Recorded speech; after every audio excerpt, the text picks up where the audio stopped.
Hello everyone and welcome to the 12th video for the series in which we are discussing about the job interview questions and exam questions and helpful material for site engineers or civil engineers. Okay, so this is 12th part in which we are going to discuss further more important points which you will find in different sorts of interviews and exam questions, and these are going to be helpful for those who are working on site and supervising different projects. So let's move to the first point for today's discussion, and it's related to the slump ranges. So on the basis of different components of the any building or any project, we need to assume or we need to keep different slumps for concretes. Like if our concrete mix is for columns or retaining walls, we need to keep the slump range from 75 to 150 mm, and for beams and slabs it's 50 to 100 mm. For CC pavements it's 20 to 30 mm. For decks of bridges it's 30 to 75 mm. And vibrated, if concrete is being vibrated with vibrator, then the slump range is further decreased to 12 to 25 mm. For huge mass construction, slump range is 25 to 50 mm, right? So this was the first point. You need to remember these ranges of slump of concrete for concrete or for different components of the building. The next point is very important. If you are a site engineer, if you are supervising any project, you need to keep in mind that electrical conduits should not run in column. Either they can be electrical conduits or sewer pipelines or any sort of conduiting. They should not run inside the column like you can see in the images. This is totally wrong. You can't run the conduits of electrical or any other like sewerage inside the columns. As you can see in the images, this is actually not allowed. So you need to keep this in mind. Next point is related to earthwork excavation. Like if you are doing some sort of excavation, earthwork excavation for any basement, and that basement is, the depth of that basement is above 3 meters, then in that case you need to do the stepped excavation. You can see in the images, you need to do the excavation in steps if the depth of the basement is above 3 meters. Okay. And the next point is related to the backfilling and compaction. So what's the point? Any backfilling shall be compacted up to 95% of dry density at the optimum moisture content, and then it is need to be done in layers. And what should be the thickness of layer? The layer should not be more than 200 mm for filling above structure and 300 mm for non-structure.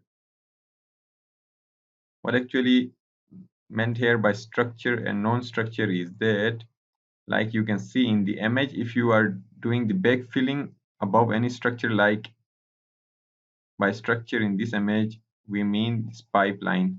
If you are doing the backfilling over this pipeline, what you need to consider, you need to make the layer of the backfilling should not be more than 200 mm.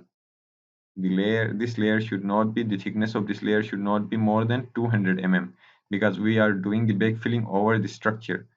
If you are doing the backfilling over non-structure, then we can go up to 300 mm. The thickness of this backfill layer can be 300 mm.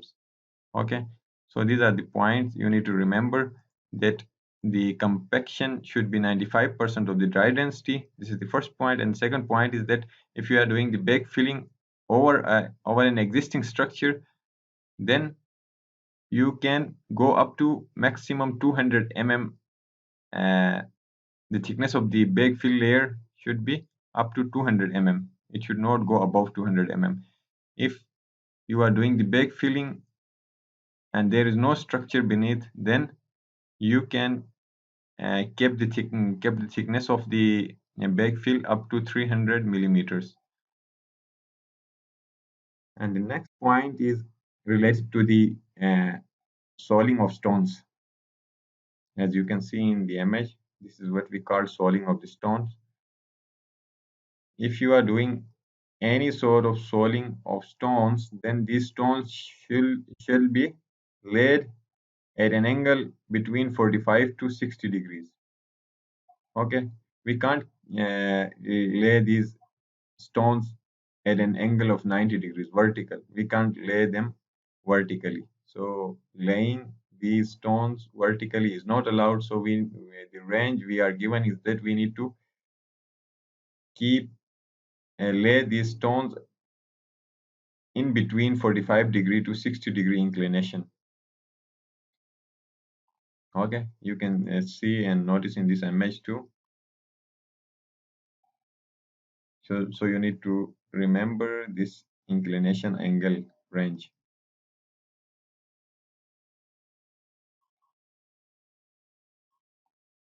And then the next point is related to the concrete cubes.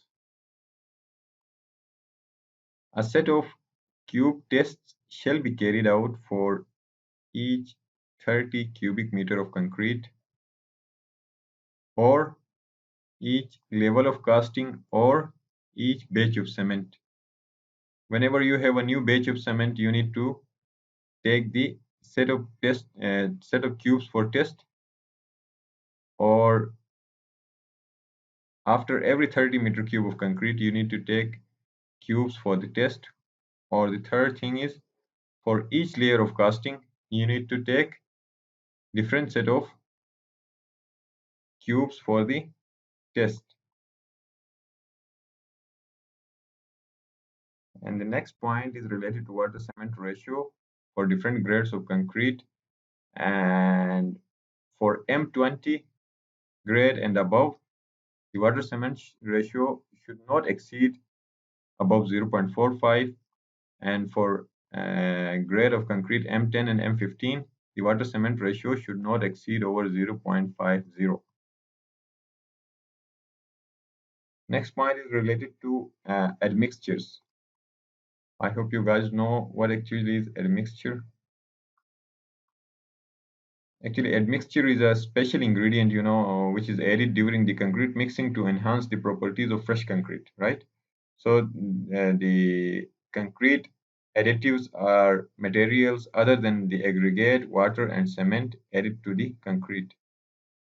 So anything you add to the concrete other than cement, aggregates, and water is called admixture, right? And this admixture is a special kind of ingredient which is added to enhance the properties of fresh concrete. And there are tons of different types of admixtures depending upon the reason which we are adding that admixture to the concrete, right? So like in water reducing admixture, retarding admixture, accelerating admixtures, damp proof admixtures, and gas forming admixtures. There are tons of admixtures, grouting admixtures, and other admixtures are like bonding admixtures, coloring admixtures. So this depends upon the reason or the function which you are adding the admixture.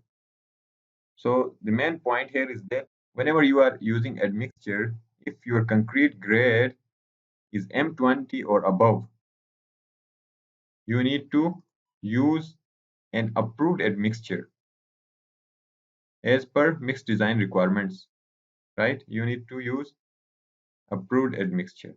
This is the important point. If your concrete grade is above M20 or above, then you need to use approved admixture. The next point is related to storing the cement bag. So You need to keep these points in mind while storing cements in your stores. Cement shall be stored in dry places. This is the first point. And the second point is that it should be on a raised platform above 200 meter above floor level. As you can see in this image, the cement should be kept above 200, at least 200 mm above from the floor level. Like you can see in this image, this distance should be at least 200 mm and 300 mm away from the walls. And if there is any wall on any side of this cement, then the distance between the cement bag and the wall should be 300 mm, right? So there are two distances you need to remember. The distance between the cement bag and the floor level should be at least 200 mm, and the distance between the cement bag and the wall should be 300 mm.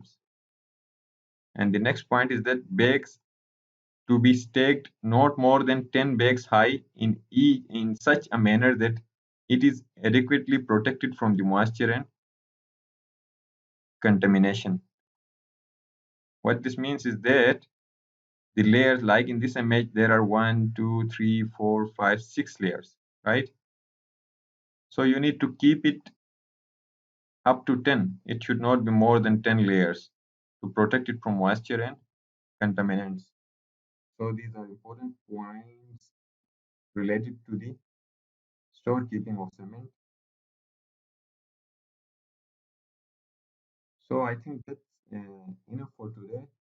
In next video, in our 13th part, we will come up with more important points related to interviews for civil engineers and exams. Till then, goodbye. Thank you for watching the video. See you guys in next video. And don't forget to subscribe the channel for more relevant videos.